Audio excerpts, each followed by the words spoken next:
Brought to you by Hug House Productions. Hi, hello, listener of Nevermorphed. If you like this show, I am convinced you are going to love The Newest Olympian by Mike Schubert. Why am I so certain? Because that's one of the shows that inspired this show. Real ones who listen to the credits already know. Each week, Mike dives into the Percy Jackson series, which I love, joined by guests who are longtime fans of the Rick Riordan series. If you haven't read these books yet, this is the perfect way to get started and read along with Mike. They're so good. And like Animorphs, they're kids' books that touch on way more serious topics than you might expect. And they're about worldwide mythologies, starting with Greek and Roman. I know you gays love mythology. If you have already read the books and know how good they are, you'll love this series too. The dramatic irony, man. And if you know about the books from the Disney Plus series, Mike has done interviews and conversations with some of the cast of the show on The Newest Olympian too. Mike is a great host, a great editor, and obviously a huge inspiration for me. You can find The Newest Olympian in the show notes or wherever you get your podcasts. Go subscribe right now and enjoy.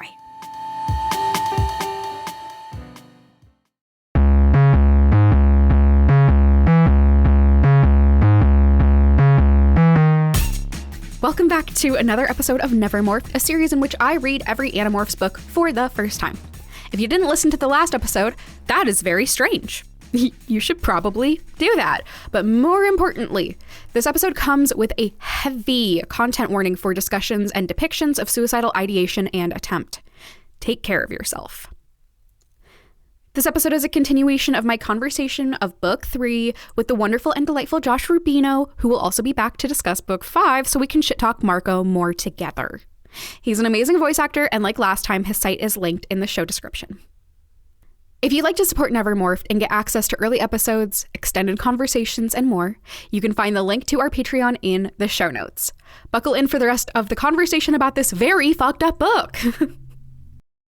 So this next chapter, chapter 14, is the emotional turning point of this book. Oh, this is the rough one. It's already been really fucking bad and really dark. But in this chapter, everything changes kind of forever for Tobias. Yeah, this is the content warning chapter. This is where it starts, but the next chapter is... Oh, yeah. Okay. Yeah. So in this one, he is again trying to like... Oh, wait, real quick. Yeah.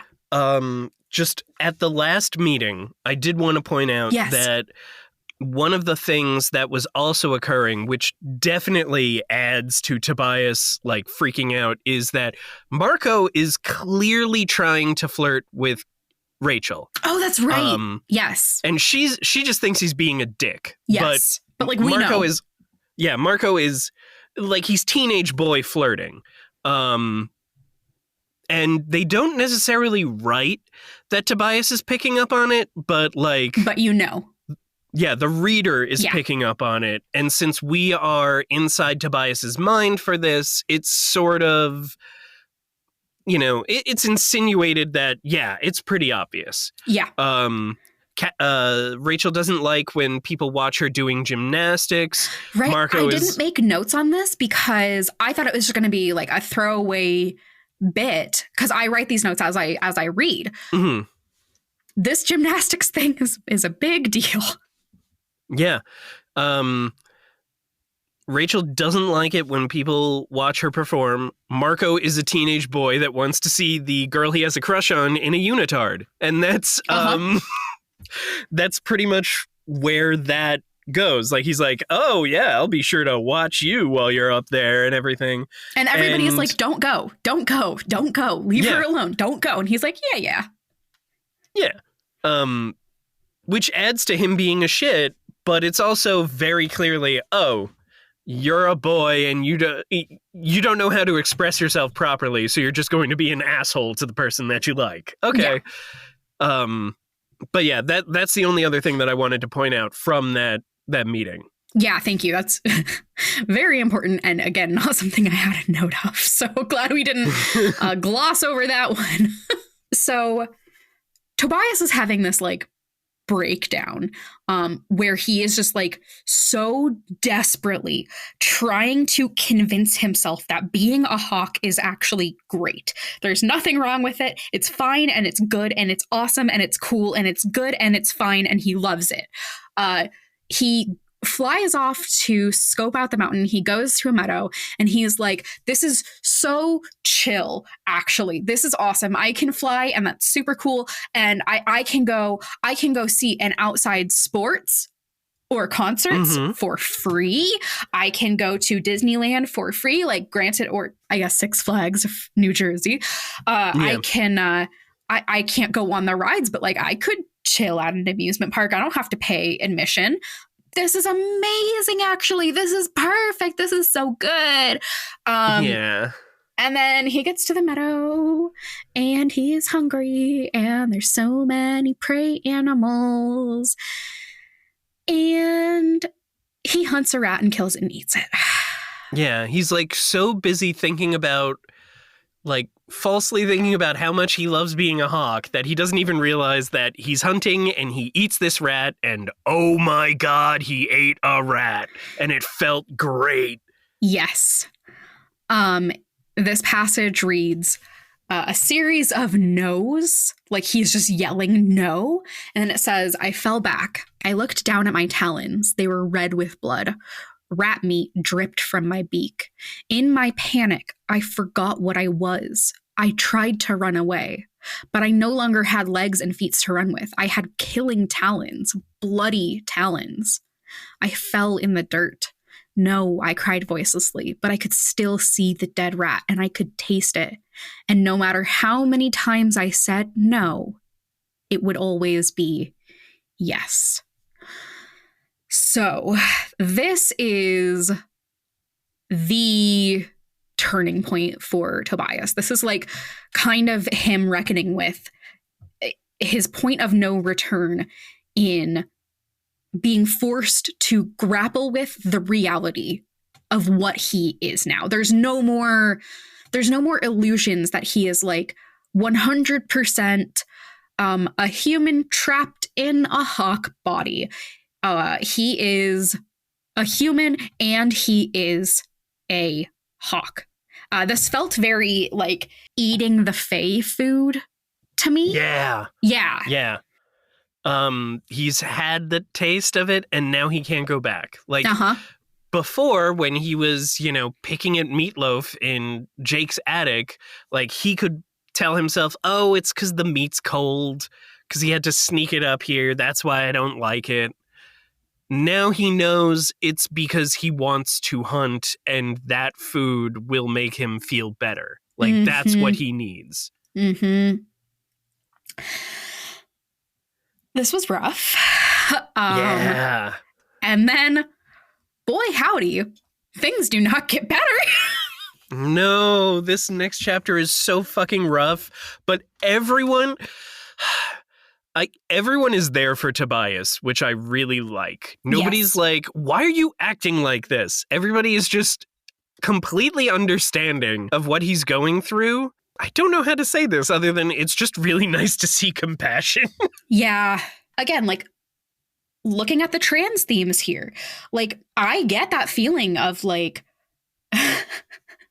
there is a feeling of, and my perspective here is very, again, like very specific. I've talked about this in the show a few times. I'm very agender.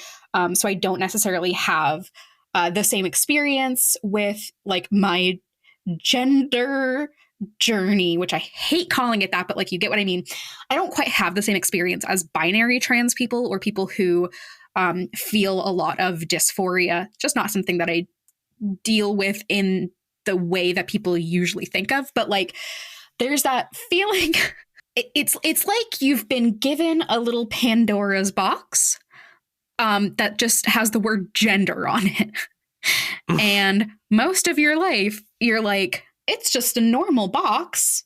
It's a normal box. And then one day you're like, I wonder what could be in there. Probably normal things. And then you open it and you're like, oh no. Oh no. And like once you see it, you can never unsee it, and it will make itself present to you forever. You can act like you don't see it, you can deny it, you can turn away from it, but it's there forever. It will get at you forever. There's no unknowing it. And that compassion for what he is going through, the way that they write, like, they are compassionate, and he knows that they are, and he also knows that they will never be able to understand what he is going through. There's no way for them to conceptualize it unless it happens to them too. But that doesn't mean that their compassion is useless or ill-advised or anything else. It just is the state of the things. Their compassion cannot possibly break through what this revelation has done to him, which can be, from a trans lens, it can be really celebratory. It can also be like the scariest thing that's ever happened to you. Here, it very clearly, it's not something that he wants. It's not something that he wants to grapple with, but it's where he's at. So like, their compassion means so much and is so important, but it still can't break through the irreconcilable change that he has just gone through. He does not take to this well, and I can't say that I blame him. He spends the next chapter... He spends the next chapter flipping out. Flipping out. Like, he is desperate to try to kill himself. He's not thinking of it in as much as killing himself, kind of. Only in as much as, like, I assume that they did, like, Control F, kill myself. Like, yeah, it's very much it's phrased as like he wants to knock himself out to wake himself up. Like he's very much like, this is just a bad dream. I need to do something drastic, and I just need to do something. And because he's a hawk, the only things he can really do are fly and hunt, and he doesn't want to hunt. So he just like speeds through a mall, and this is the only laugh that I got in this chapter. Is when he's flying through the mall and it says all of the store names, and they're all defunct businesses now. Oh my God. I don't even think I clocked that. I do remember that there was a Radio Shack. What else was there? Radio Shack. There was a Radio Shack. I believe there was a B. Dalton's. Like, it was all things that I remember because I was a child in the 90s. You went to the mall to hang out. Yeah. And be a youth. And like, I remember these stores in the mall, in the Smith Haven Mall, you know, where I would hang out, and just like seeing the names one after another like that. Just like, nope. A graveyard. It made me laugh really hard. And then I continued reading, and I was brought back down to earth. Yeah, brought back down to hell in this chapter. Oh, yeah. So Tobias's plan here, he is heading to the mall. He knows that Rachel's at the mall. We know that he goes to Rachel when he is like in desperate need of comfort. He doesn't even really seem to be registering what's going on. His goal is not like, go ask Rachel for help. His goal is fly at full speed into a hard surface. Yeah. You know, like killing yourself to death. Yeah, like how a bird would do that, you know? He saw the geese. He knows what doing that would do. Oh, God. Yeah, I didn't even connect it with the geese. Fuck. Yeah. He wants to goose himself here. Oh, yeah. Wait, that's a term, but... yeah, he wants to crumple. Yeah, he wants to power word scrunch. And You're right.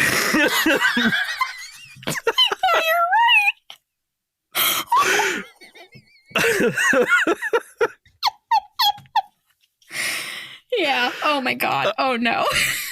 But we're laughing a lot. I really have to emphasize that this is written in just the most emotionally intense, bleak, desperate way. Like, I have read and written many a scene in which a character is like, God, I want to fucking die. And none of them worked as well as this chapter. Yeah, this is as close to an all caps chapter as you will find in a professionally written thing. Yes. Yeah. We have to laugh right now because it is such an intense and like almost uncomfortable. It's alarming. Yeah, it is alarming. That's the word I want. It is an alarming thing to read, especially because these are children. Yeah. And at any given moment in any of these books, I want to reach inside and hug these children because this entire experience is going to mess them up forever. Yeah.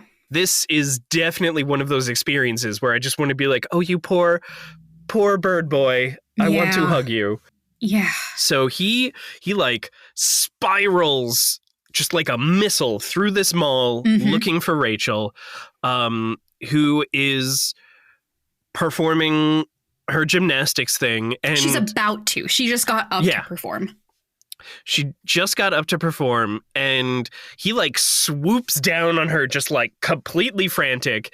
And she's like, what is going on, Tobias? What is happening? He's freaking out. He is panicking, and she's trying to soothe him, but he flies into her arms, and then she sort of has to release him so that it doesn't look like she's just Disney princessing this wild hawk. Yeah, because she's in front of a huge crowd. Yeah, and so she releases him, and he just speeds towards this glass ceiling, which thankfully Marco, being the little shit that he is, was at this performance. He was up on like the second level of the mall, looking down, watching everything. So after everybody told him not to go, he went anyway. Yeah. And thank fuck he did. But you'll notice, because he's above her, he is in a position to watch her without her knowing. Uh-huh. So he still gets to watch her, but he's not watching her to bug her. Like, it's clearly he's just watching her because she's good at gymnastics and he has a crush on her. He's watching her because of the yearning.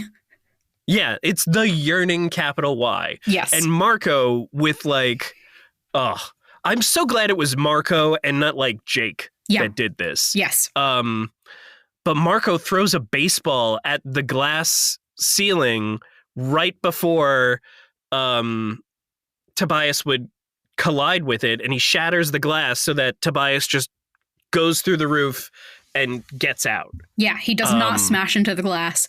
Thank fuck.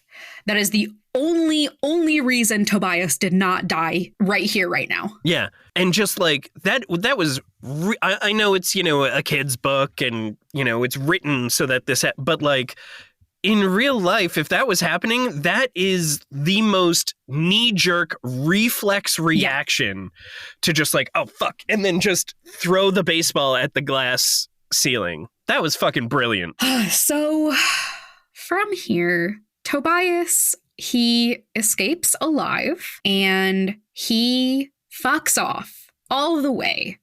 He goes back to the meadow for a week to just be a hawk. He turns off his brain. Or like he retreats inside his own mind is the way they're sort of describing it. And he's honestly not having a bad time just being a hawk. Yeah. But at night, his human brain gets lonely. Yeah. At night, because he's not hunting, he's not flying, it's owl time, he is thinking his human thoughts, and it's very sad. But during the day, he's connecting with this other female hawk quite a bit. He goes to her territory, but she's pretty chill about it. He watches her fail to hunt a baby raccoon, and he's like, oh yeah, like there's no way either of us could take on like a full-grown raccoon. They're sharing space, they're sharing time. He's watching this female hawk, she's watching him as he's doing things. At one point, he is like vaguely, like he has to kind of like remind himself that he has human friends and like what their names are and that they are Animorphs. Like even that is like, he has to actively keep in touch with that part of his brain, which is another reason why I was like, he is not making out of this book cognizant. Like, yeah, he almost fucks that bird. Yeah. But he doesn't because, obvious reasons. Yeah. And the thing that sort of snaps him out of it is he sees a person running from a Hork-Bajir, right? Mm-hmm. And he basically, what does he do? He like distracts the Hork-Bajir so that the guy can get away. Yeah. And at first, he's not even really registering like Hork-Bajir and human. He is just seeing predator and prey. And then he's like, oh, right, humans, right, I should save him. And yeah, distracts the Hork-Bajir. Human gets away, which will have implications. Particularly for that poor Hork-Bajir. Yeah, oh yeah. So after seeing this, he goes back to Rachel's and she's like, where were you? And he's like, how fucking dare you? Yeah, she's pissed. Initially, she's like, oh my God, thank goodness you're still alive. But then she also reacts like a normal human and is just, how fucking dare you? Yeah. Like, they were so worried. And of course they just watched him try to kill himself a million times, then he disappeared for a fucking week. Tobias! Like, I don't blame you, but like, oh my God. So, Rachel is insisting, like, you are a human person. And he's like, I guess. And she's like, he very pointedly does not answer. She asks him, what would you have done if Marco hadn't thrown the baseball? And he does not answer her. He just like says other shit. He completely avoids that question. Yeah.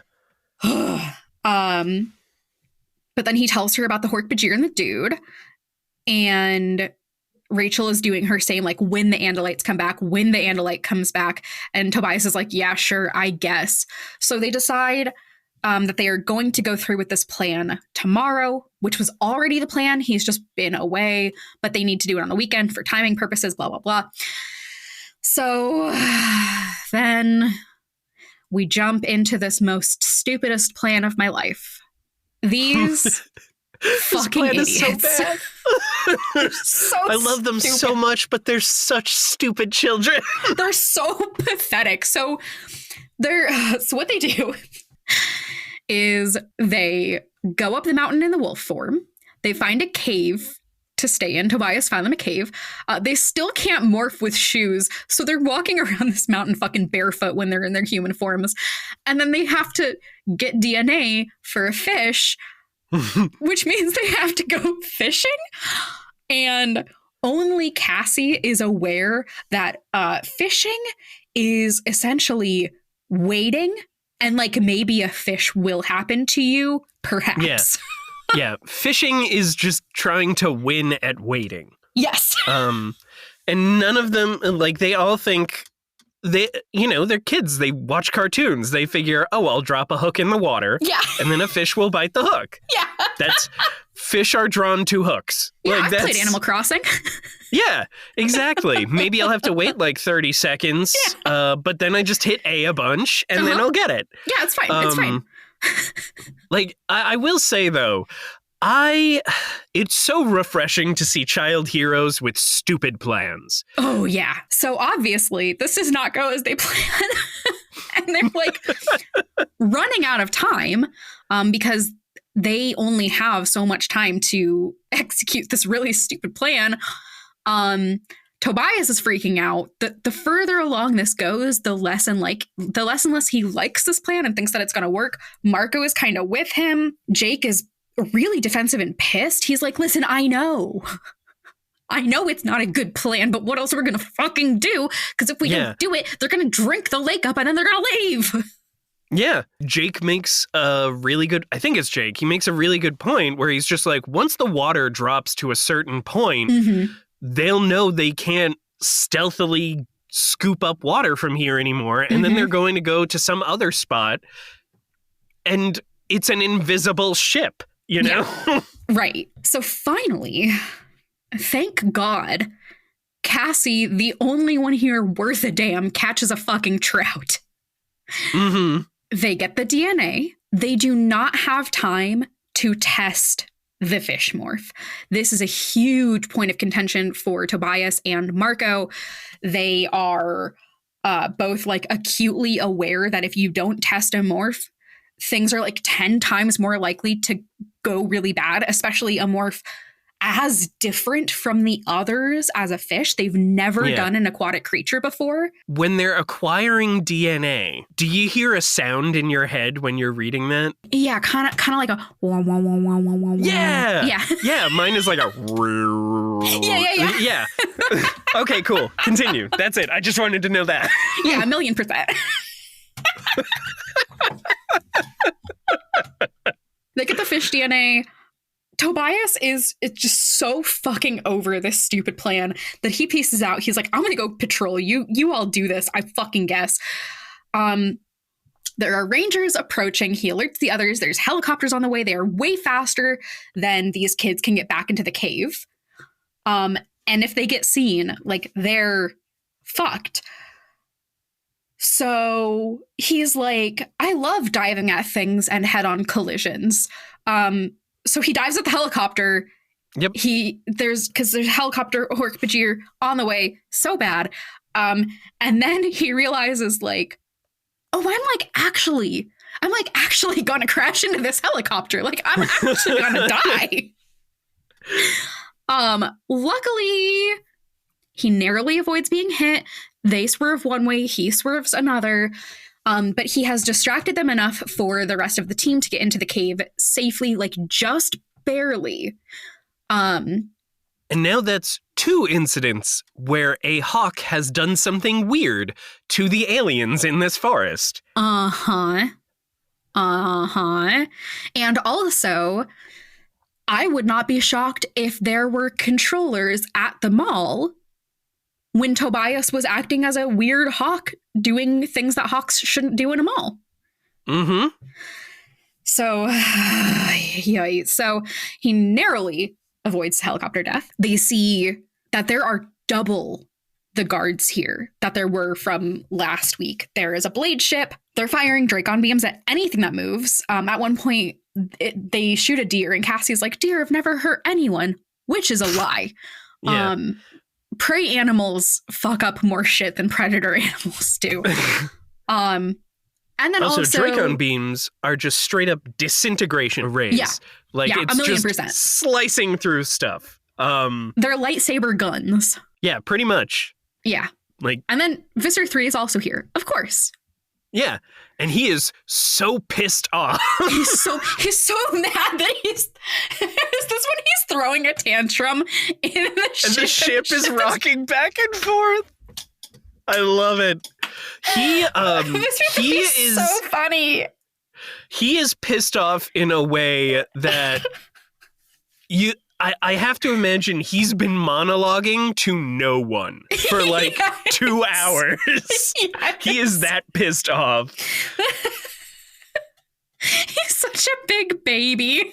I love him so much. So he is.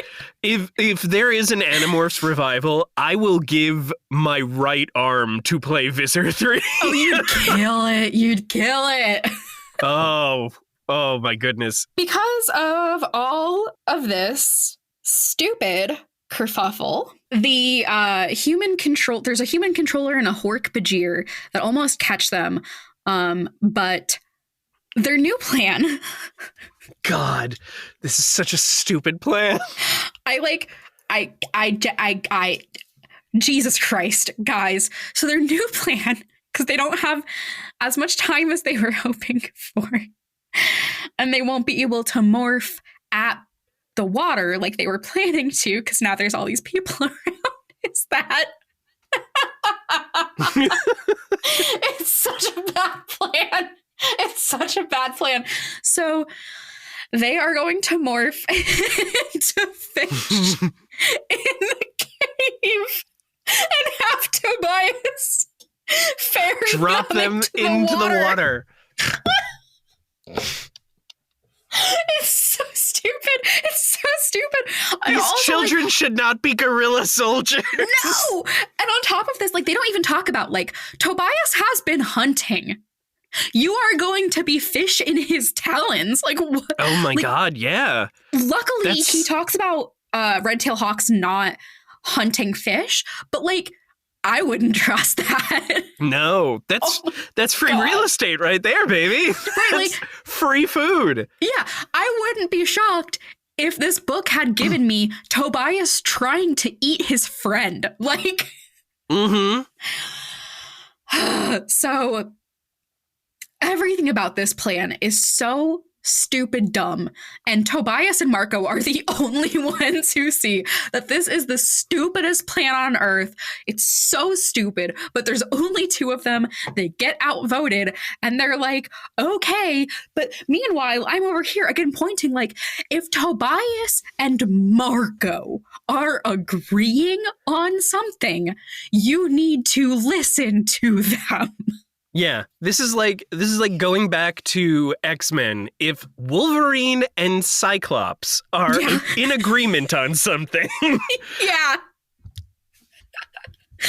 So Cassie is the best at morphing and blah, blah, blah. So she morphs first, and it's absolutely fucking disgusting. Really fucked up. We get her being like, it's okay, I can still breathe air. And then immediately after she gets gills. But, and then she's panicked. She's like, I need the water.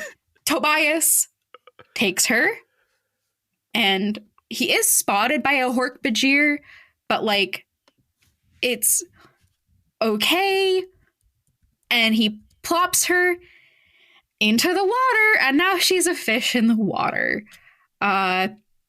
Then from there, he does this one by one with all of the others. Ugh, it's so dumb. It's so stupid. It's so stupid.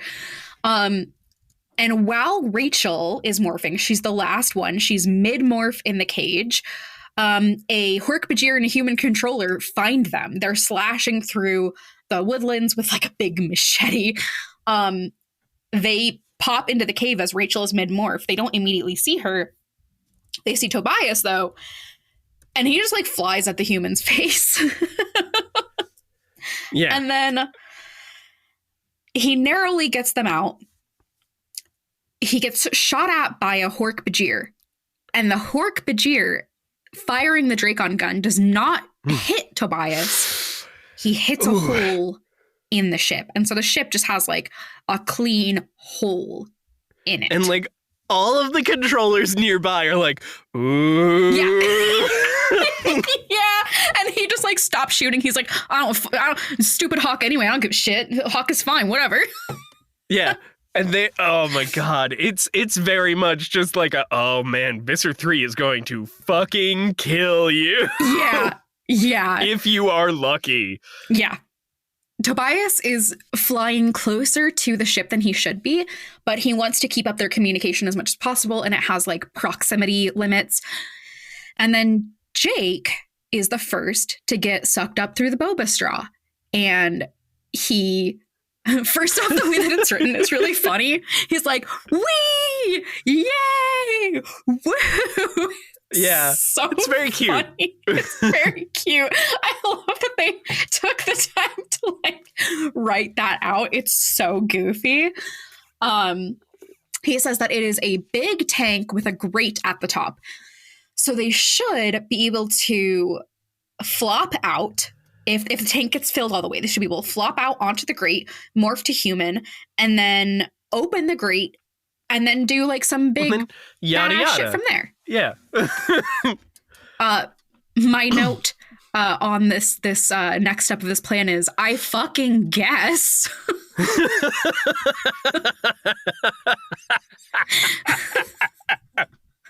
Yeah. Yeah, sure. Okay. So yeah, because a ship that big is definitely pilotable by one person or Absolutely, one team definitely. of 4 people who have never. They don't even know how to drive. No. They rode bikes here.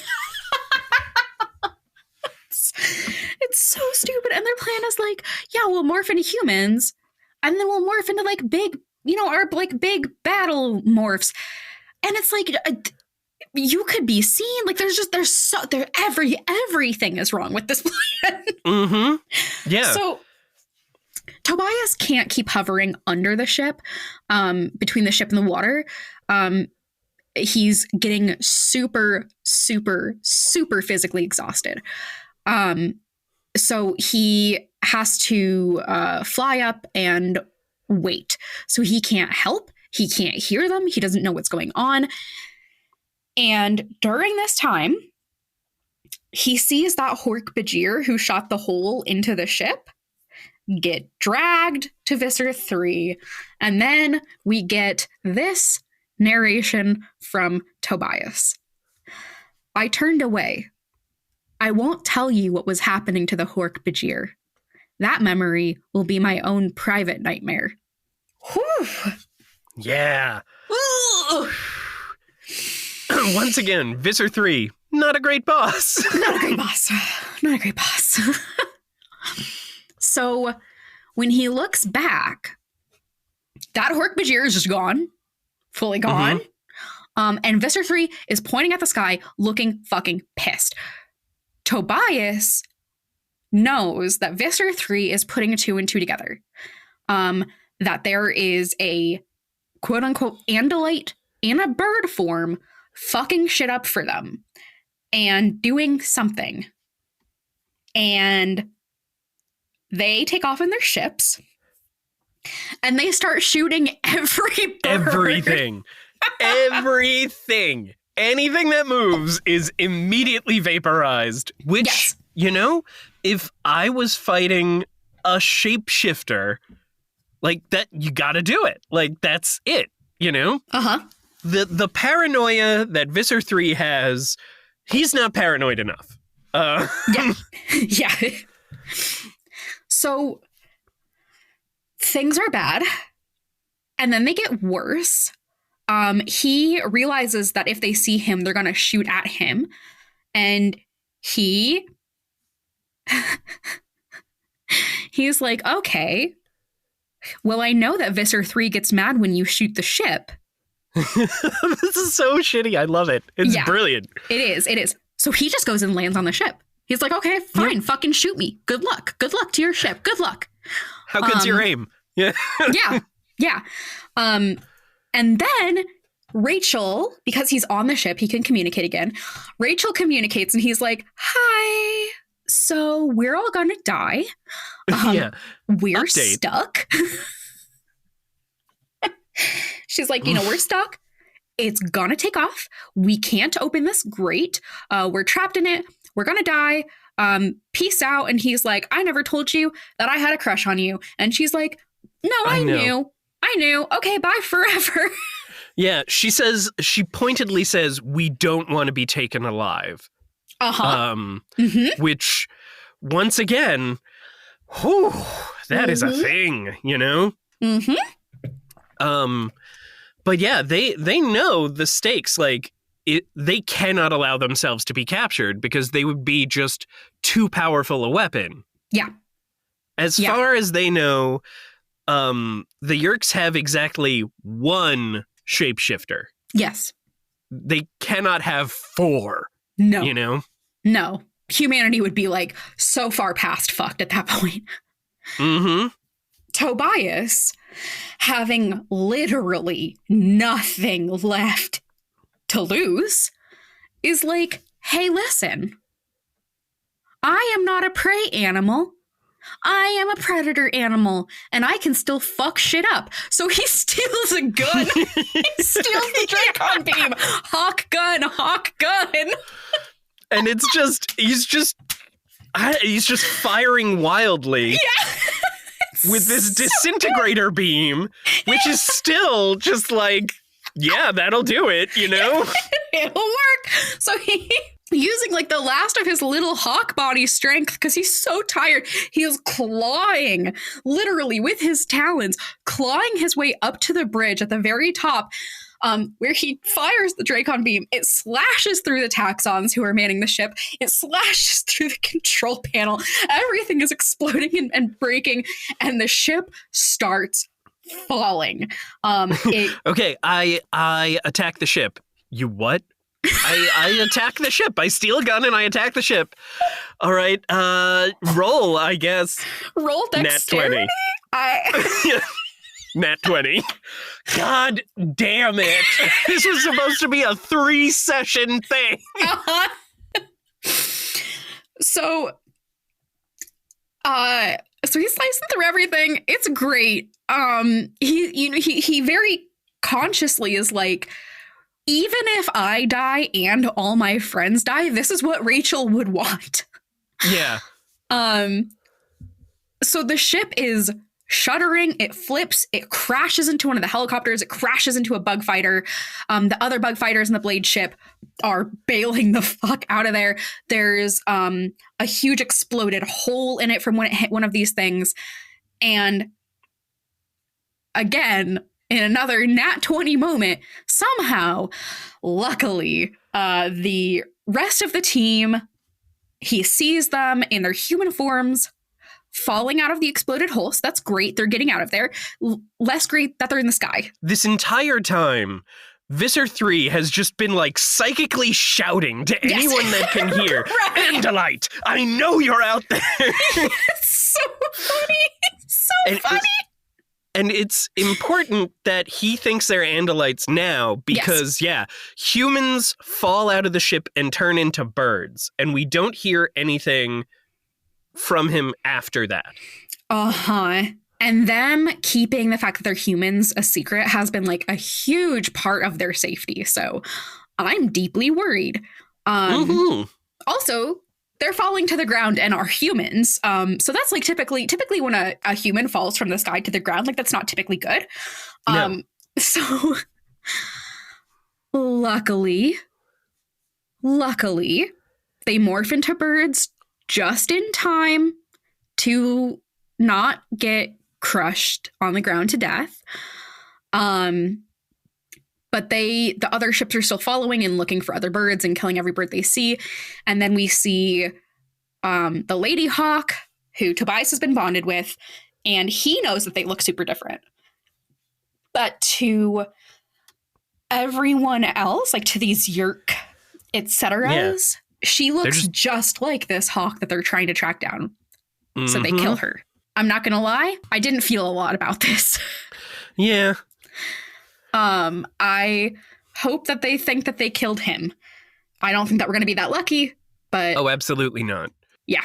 Absolutely not. Even if Visser 3 was the one specifically to, like he crushed that bird in his hand, he's still assuming there's another bird out there. Yeah, and he's right. So... then we get our final chapter in classic Animorphs fashion. It's a lot of build up and then everything goes fucking insane and then it's normal. Yep. So he goes to Rachel's. Rachel, very sweetly, Rachel and Cassie are offering to go get the hawk's body, go find it and bury her, which is really, really lovely. But Tobias is like, nah, she'll get eaten and that's nature and it's fine. He and Rachel have this nice moment. He says he agrees with Rachel, like, yes, I am a hawk. I am also a human. I know this because I was sad when the hawk was killed, and sadness is for humans. Yeah. I'm a human because of my capacity for grief. And like, yeah, ow, but yeah. And then in the most audacious thing I have ever read in these books so far, it ends with him saying, like, be happy for me. No, I will not be happy for you. Well, it's be happy for all who fly free, I believe is what he said. He says, like me, and like, no. He's definitely still trying to put a Band-Aid on things. Oh, yes. Oh, yes. So. Well, I'm sure this angst won't come up again. It's totally healed. Oh, definitely. I think that it's normal and I think that it's fully resolved. I think we've come to a great sense of closure. Oy, oy, oy. So, wasn't this a great book? it's so fucking good. So fucking good. I think I don't know, I really enjoyed this one. I'm very, very attached to the second book. The second book was like, it really spoke to me, but this book it does feel like we're already on kind of like the next level for these books. Mm-hmm. And this is the third book. Yeah. There's like 80 more books. Yeah, it's crazy. It's crazy. Crazy. On to our final segment here, which I am calling NOWVERMORPH. If you had to morph into an animal right now, what would it be? I want to be a red panda. Of They're very cuddly. They're so precious. I love them. They look like they're always comfy. Yeah, exactly. They look like a cardigan. Like, not like they're wearing a cardigan, but that they Yes. are a cardigan. They're the embodiment of cardigan. It's so true. Yes. Either that or a velociraptor, because I think that would be neat. Yeah. Do we get dinosaurs? Oh, I don't know. I know that we get whales, and I'm really scared. I mean, just based off of what whales are, they're not a frequent occurrence. Yeah. I'm not looking forward to however the fuck they get in the ocean, but what we'll see. For me, I think right now I'm like a little bit chilly. We're in that weird, like, not spring, not winter. Sometimes it's snowing, sometimes it's warm. I would really love to be a capybara in a hot spring with yuzu. That sounds really amazing right now. I think that's my NOWVERMORPH this time. Just the water pouring on your head and you do not care. Sounds so good. Sounds so good. It sounds so relaxing. Just a little happy spa day as a big rodent guy. Yeah, that sounds awesome. Yeah. Well, Joshy, thank you so much for being here. This has been so fun. I'm so glad that I got to talk to you about this book. We'll have you on again soon, I'm sure. Oh, yes, please. Thank you for having me. I want to do as many of these as you will let me do. I love this series because everyone has been saying that. Like, it's just, I love the way that the series gets people so excited and like everybody wants to talk about it. And it's been so fun already. I'm really, really, really thrilled that I pursued this New Year's resolution to finally read these books. Yeah, this is great. I can't wait until the show is out so I can listen to everything. Nevermorphed is hosted, edited, and produced by Will Williams. Our theme music is The Chase by Joey Hendricks. Our title is by Eddie Feely, and this podcast would not exist without Mike Schubert's podcast, Potterless and the Newest Olympian. You can find his works at shub.es, that's shub.es. Nevermorphed is a proud member of Hug House Productions. You can find more at hughouse.productions and follow us on Tumblr at Nevermorphed. Get morphin'! On March 27th, 2024, Elon Musk was deposed in a libel lawsuit filed by Ben Brody. Musk's lawyer, Alex Spiro, tried to retroactively mark the deposition as confidential, but it wasn't. Of course I can ask him, do you think you committed actual malice? Do you think you were reckless? Of course I can ask those questions. The deposition is a new Hug House podcast reenactment of the entire deposition, word by word, in full, taken very seriously. Things that he did wrong. But that's the point. That's not what you're allowed Until he really just can't anymore. Not what you're allowed to do in the deposition. You can't just get him talking.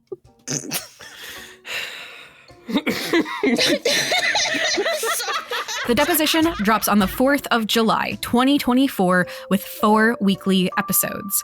Subscribe on your podcatcher of choice or find us at hughouse.productions today.